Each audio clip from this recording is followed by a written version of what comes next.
My name is Brit Bennett, and I'm the author of The Vanishing Half, the 2020 Book of the Year Award winner.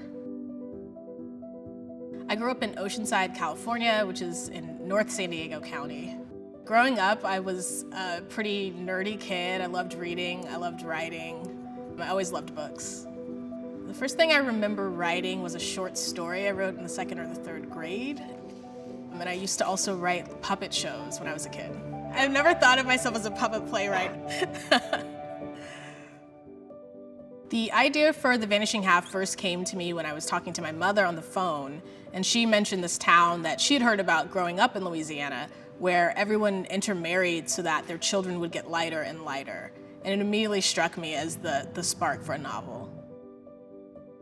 The Vanishing Half is a story of Desiree and Stella, who are twin sisters. They grew up inseparably, but they decide to live their lives on opposite sides of the color line. One is a white woman and one is a black woman. As an author, I definitely try not to judge my characters. I don't think that judgment is an interesting place to write from, and I always want to approach my characters with empathy and understanding. For example, Stella is a character who makes some choices that are pretty upsetting to me and also to my readers, I'm sure, but I wanted to write about her in a way that took into account the complexity of her character and also the nuance of her choices.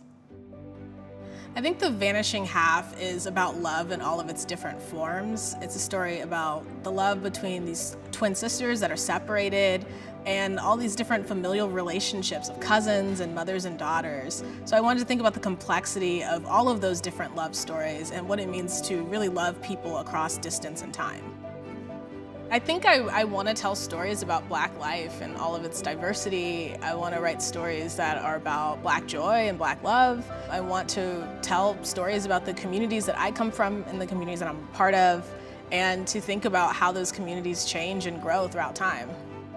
It's such an honor to win Book of the Year. I know that there were many really great books nominated and great books that came out this year, and I know that the Book of the Month readers are very discerning, so it's been such an honor to win this award this year.